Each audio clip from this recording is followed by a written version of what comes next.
two guys, both turning 40 this year, both pulling in around $90,000 a year. One of them spent Sunday morning hiking with it completely at ease, phone in his pocket. The other spent it refreshing his bank app, running the math over, or hoping the numbers would somehow change. Same age, same income, and by the end of this video, you'll know exactly which changes. I'm exactly which one you are. If you're new here, welcome. This channel is about building a financial life that actually works. Not get rich quick, not complicated formulas, just the stuff that matters. And today, the stuff that matters is figuring out your real financial age. Here's what I mean by that. Most people measure financial progress by one thing: how much money they have. Their net worth, their salary, whether they're hitting some benchmark they read about on the internet. And look, those things matter, but they don't tell the whole story. Because here's what I've learned. Wealth isn't really about how much money you have. Wealth is about how resilient your financial life has become, how hard it is to knock you over. Someone can have $1 million in a fragile position. One job loss, one bad housing decision, one health scare, one bad housing decision, and the whole thing wobbles. And someone else might have a $350,000 net worth and be completely solid. Strong savings rate, emergency fund locked in, housing under control, sleeping well every night. That's what I call financial age. And it has nothing to do with your birthday. Your financial age is determined by one thing: how durable your financial life actually is. And today, I've got 10 milestones, 10 tests. Here's what the scoring looks like. 0 to 3 out of 10 is around 28, still building, still fragile. 6. Now you know what to fix. 4 to 6, you're in your mid-30s financially, you're building something real. 7 to 9, you're ahead of most people your age. And 10 out of 10, your financial age is older than your birthday, and that is the goal. I've got 10 milestones to walk through. Some are about numbers, some are about structure, and one of them, I'm saving it for last, is the one that completely changed how I think about money. You'll understand why when we get there. Grab your coffee, settle in, and let's find out your financial age. Test number 1. Do you save 15 to 25% of your income consistently, automatically, every single month? If there's one thing you take away from this entire video, I want it to be this. Your savings rate is the most powerful financial lever you have, not your investment returns, not picking the perfect ETF, not timing the market, your savings rate. And I cannot stress this enough. Here's why. Someone who consistently saves 20% of their income by age 40 is often in a dramatically better position than someone earning twice as much who saves nothing.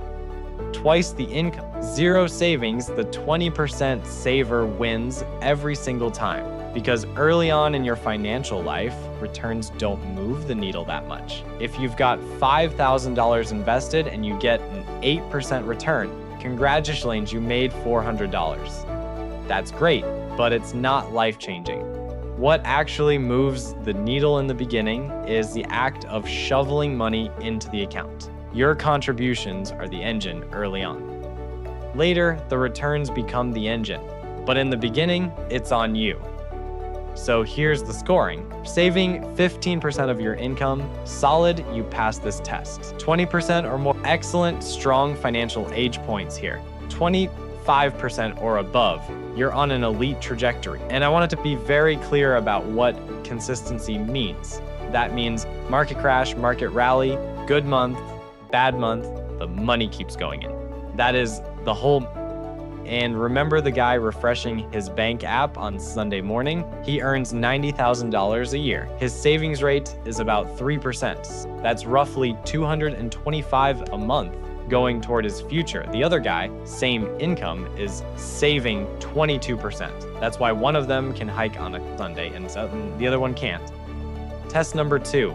Is your money starting to make money without you having to work for it? Somewhere in your late 30s or early 40s, something really interesting can start to happen.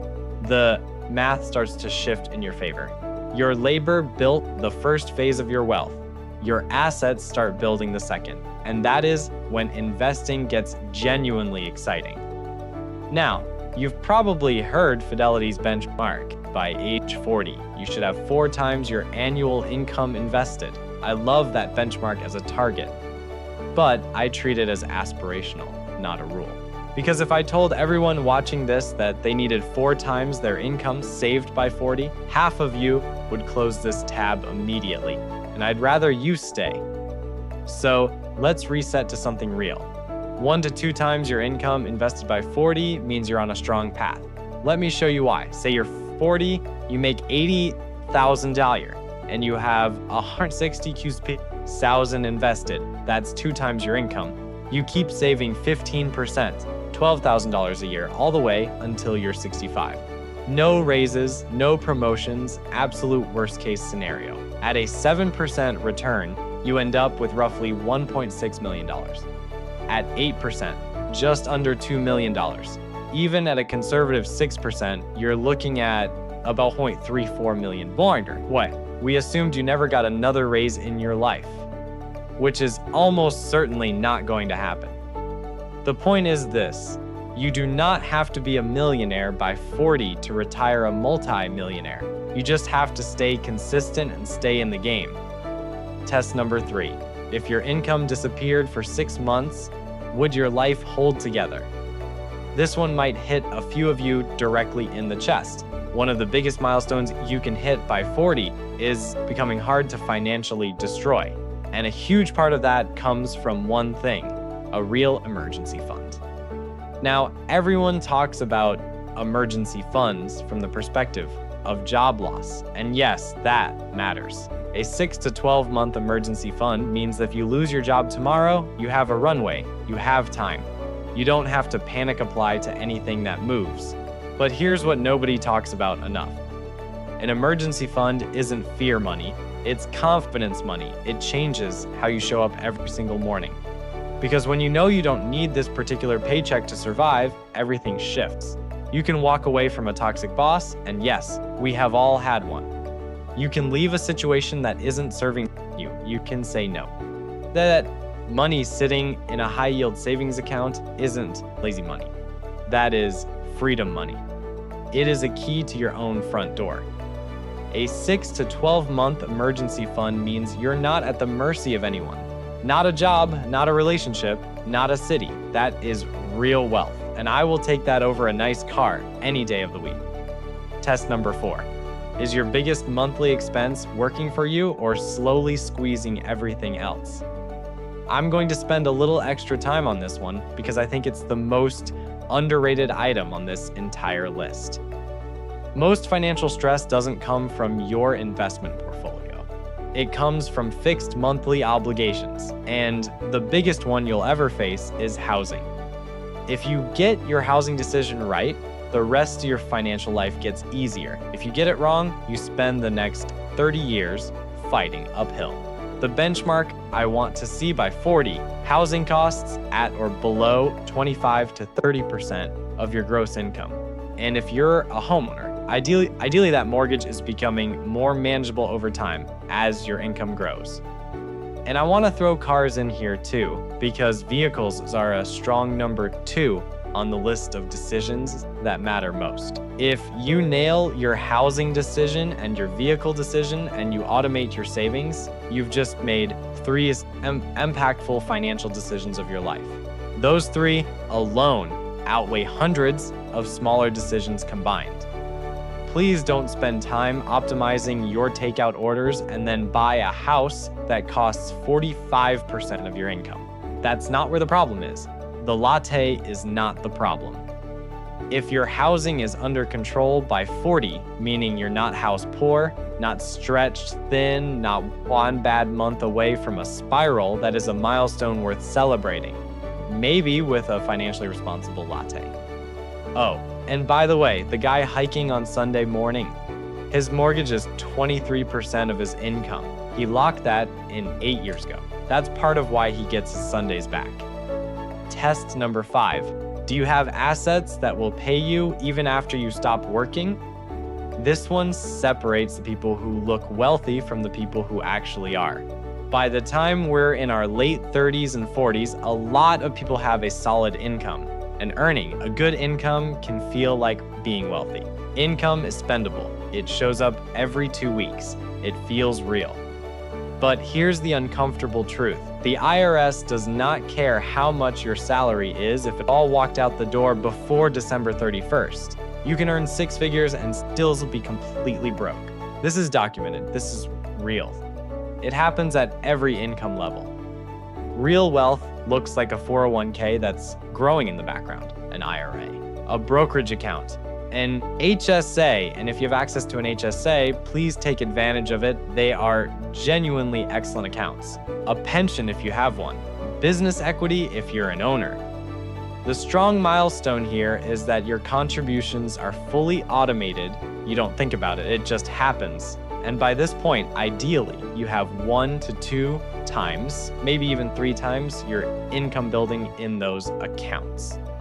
I want you to enjoy your money. Truly, take the trip. Buy the thing. You've worked hard. Aches, but every single time you get a raise, make sure you're also building something in the background. Enjoy your income now. Build your assets for later, because your assets are what carry you out of the workforce one day, not your salary. Test number 6. Could one bad day erase everything you've built? This one is so underrated it genuinely drives me crazy. Building wealth matters, but protecting wealth matters just as much, because one major uninsured event can erase decades of progress. The wealthy don't just get rich, they stay rich. And how they stay rich is by avoiding a total wipeout. By 40, I want to see proper health insurance in place. Disability coverage, this is the one nobody thinks about and everybody needs insurance. If anyone depends on your income and estate documents. A will, please, a will. Here's a stat I cannot stop thinking about. The vast majority of bankruptcies in this country are caused by medical events. You can do everything right, earn the income, save consistently, invest intelligently, and then one catastrophic health event knocks the whole tower down. And outside, only about 25 to 35% of Americans under 60 have any meaningful estate planning in place. Among Gen X, people roughly 40 to 50 right now, about 62% have zero estate document. I know nobody wants to think about this. Nobody wants to sit down and plan for the worst day of their life. But here's how I think about it. A will isn't paperwork. It's a letter to the people you love that says, I thought about you.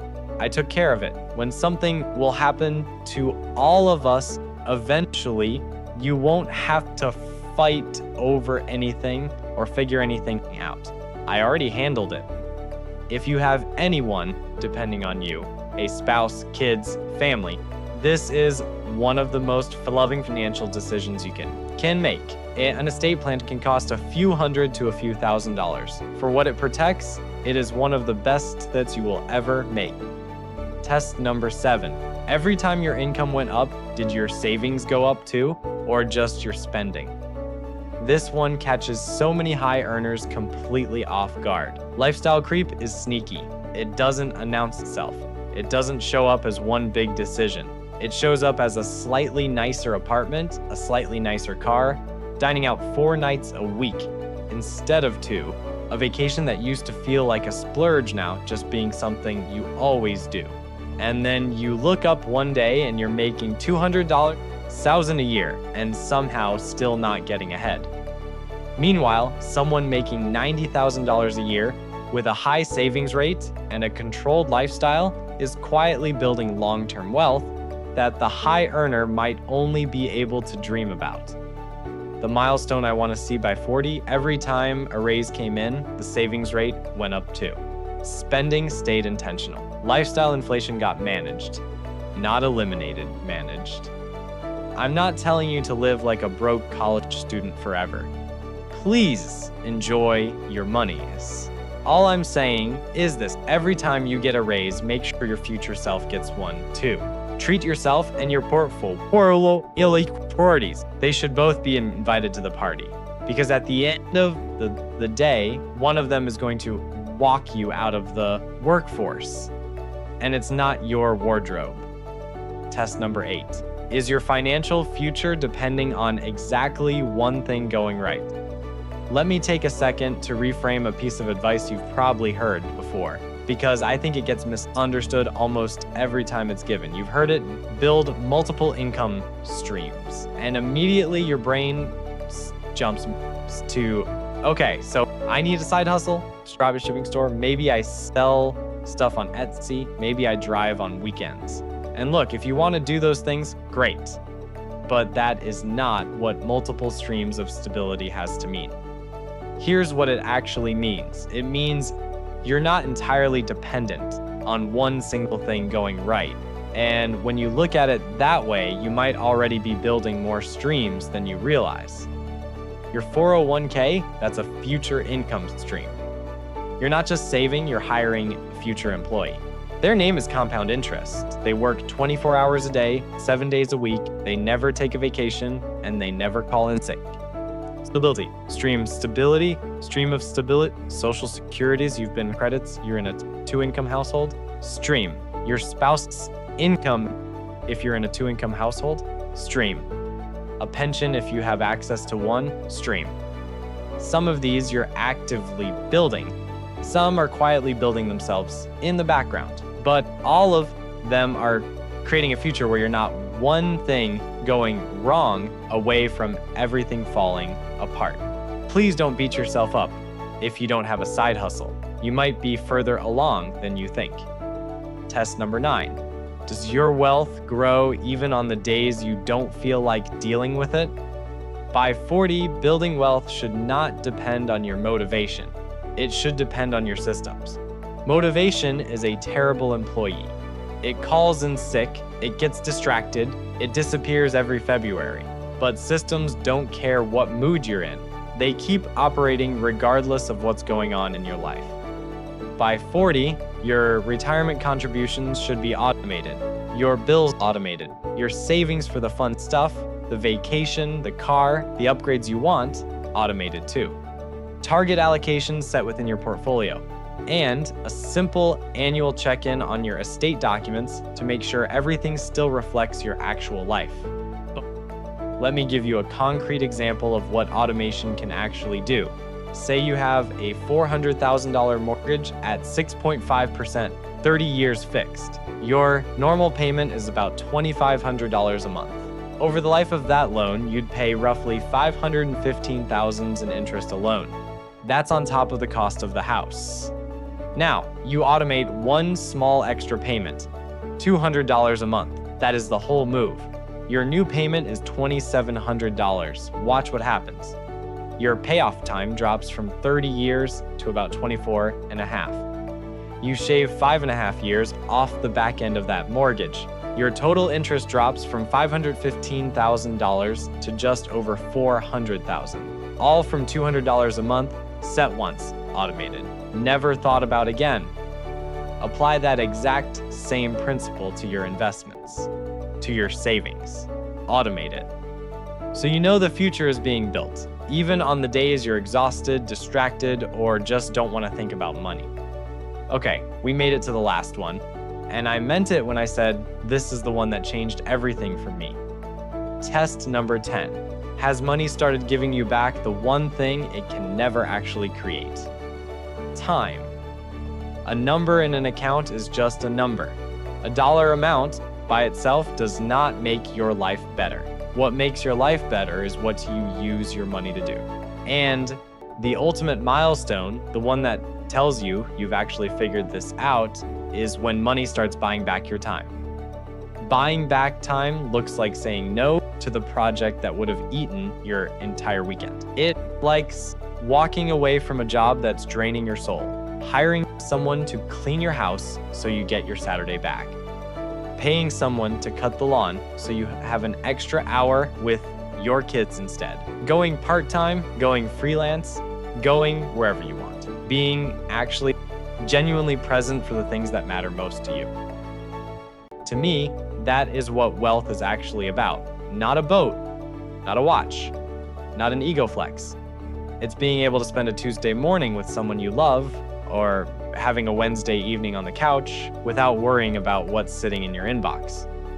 If you've started buying back even small amounts of your time by 40, you figured out the assignment.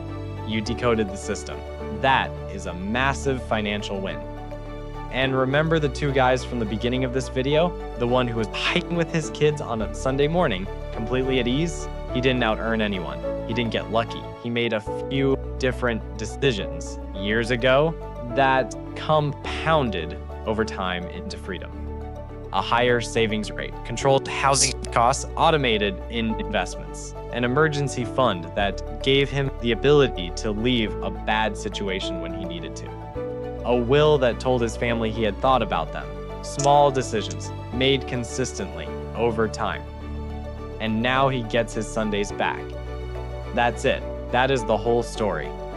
So here's your score. Add up how many of those 10 tests you passed. 0 to 3, your financial age is still young, but knowing that is the first step, and now you know exactly what to work on. 4 to 6, you're building something real, and you're absolutely on the right track. 7 to 9, you are genuinely ahead of most people your age. Don't underestimate that. 10 out of 10, your financial age is older than your birthday, and that is exactly where you want to be. A high financial age doesn't mean you're rich. It means you're free. Drop your score in the comments. I genuinely want to know where you are. And if you feel like sharing, tell me which milestone you're working on next. If you got anything out of this video, hit the like button. It helps more people find this content. And if you want financial age to keep growing, subscribe. New video every single week. I'll see you in the next one.